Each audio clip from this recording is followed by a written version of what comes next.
Hello, History 1700 students. This week we are going to study the Progressive Era. And as such, I am here in a local remnant of the Progressive Era, the Hurricane Canal. The Hurricane Canal was finished during the Progressive Era in 1904, but it took 11 years to build, 1893 to 1904, with picks, shovels, and dynamite, basically. And without it, the Hurricane Valley could not have been settled, because without it, there would be no water here to irrigate the 2,000 acres on the Hurricane Bench that the canal workers were so excited to see be flooded with water so they could grow their crops.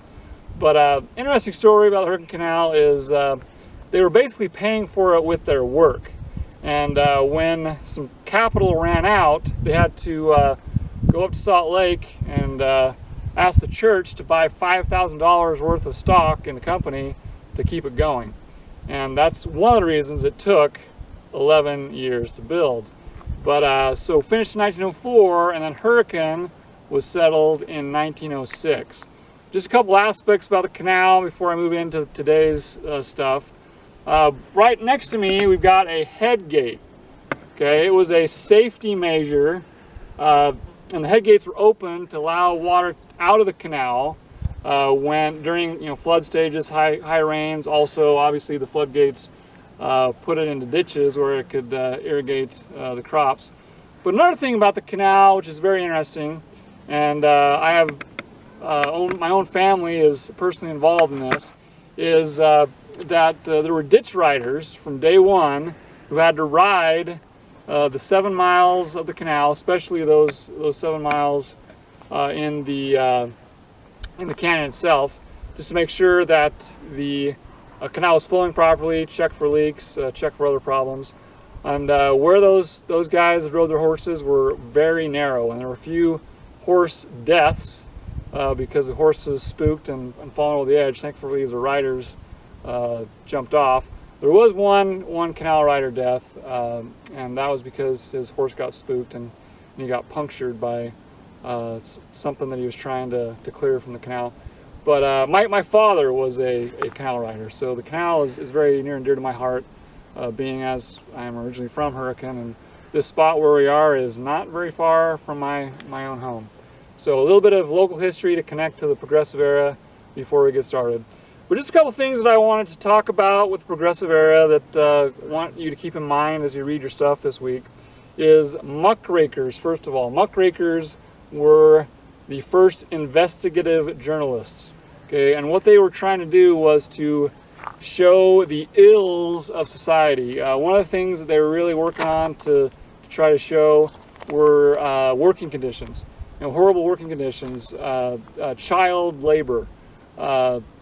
One of the most important muckraking pieces there was, was Upton Sinclair's book, The Jungle, which talked about the lack of sanitation in Chicago meat packing plants.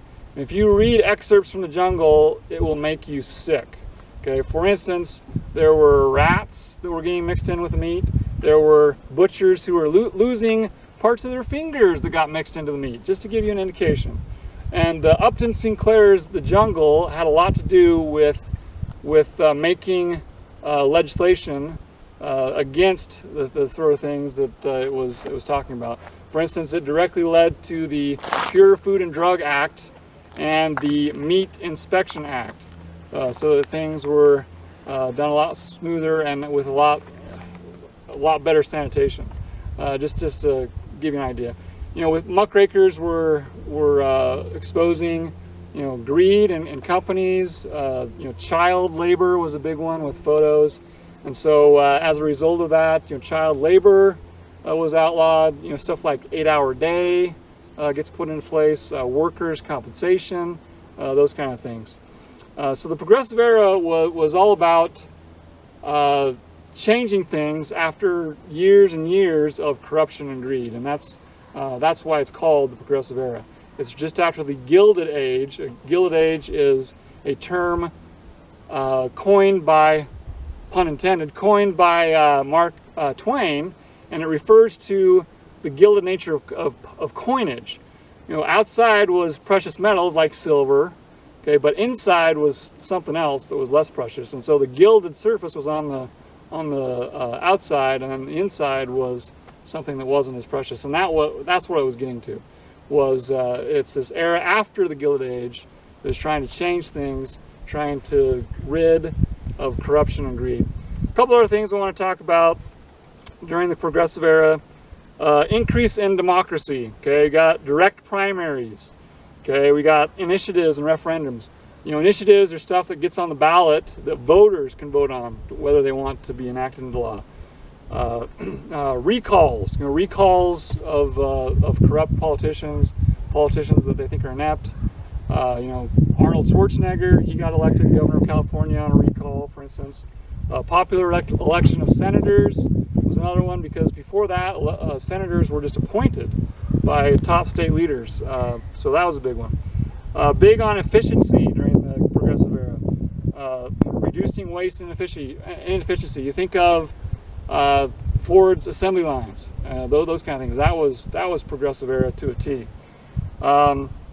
Let's see. Governments were making sure that people who actually knew what they were talking about were directing, the police, utilities, sanitation, which goes without saying today. But hello again. Our battery died with our other camera, so we're back home in the backyard. But I want to run by a couple more things. A big thing about the Progressive Era was antitrust regulation, especially with Teddy Roosevelt. He was trying to break up the trusts, the monopolies, if you will, that were ruled by corporate greed, and then keep the ones that were for the public good. One of the big ones was Northern Securities, which basically controlled the railroads from the Great Lakes to the West Coast. And so he did what he could to break that up, and that was his first big target, among others. Another one is, because of the antitrust regulation, the aim, I should say, of the antitrust regulation was to help the little guy survive, because of the monopolies that were there before, and those monopolies, set the prices really low so that the little guys couldn't compete. And that put a lot of them out of business. And so that was one of the things that the antitrust legislation was trying to do, was to save the little guy. Another big thing about the Progressive Era, and I end on this because it's one of my favorites, is national parks, national monuments, were a lot of them being designated during this time, especially national monuments, with the Antiquities Act of 1906, signed by President Teddy Roosevelt. And what the Antiquities Act did was it gave the president authority to, with the sign of a pen, designate a national monument. And it's called the Antiquities Act because it was for antiquities such as, Indian ruins, think Mesa Verde, think Chaco Canyon, that kind of stuff. It was for those kind of things. But the actual first national monument was Devil's Tower in Wyoming. But the Antiquities Act has been very controversial even to this day in our own state, no less, because the designation of Grand Staircase Escalante National Monument, designation of Bears Ears National Monument just recently, 3 years ago, or 4 years ago now, actually, no, 3 years ago, sorry, but it is a big deal now because they're trying to be reduced. Now, President Trump is trying to reduce these national monuments. And, if you look at them on the map, yes, they're huge, lots of barren wasteland, as one would say, but probably are too big in most indications, but kind of interesting that's going on. So they're still here to this day. Another thing that is still going on that is a product of the Progressive Era is conservation versus preservation. And conservation is the notion led by Gifford Pinchot during the Progressive Era. Conservation is the notion of we treat the environment like a crop, kind of, especially with forests. if you're going to cut a forest, you replant the forest so that there's more future generations. And by that same token, you manage these lands so that the resource is available for future generations. That's conservation. And preservation, on the opposite side, led by John Muir during the Progressive Era, the first guardian of Yosemite, that's what he called himself. He saw these places as nature's cathedrals. That's what he called Yosemite Valley. And so he said, leave them as they are, because man can't improve on them. And even Teddy Roosevelt himself said, man can only mar them, so leave them as they are. So that debate is still going on today. Hey, do we manage the resource so that it can be used for future generations, or do we just keep it as it is? Lake Powell, Glen Canyon Dam, that's a big one as far as this goes. That is, they're trying to reuse the resource, but there's so many that say, hey, Glen Canyon should be knocked out. It's not doing any good. So anyway, this week for your short answers, you're gonna have 4 questions.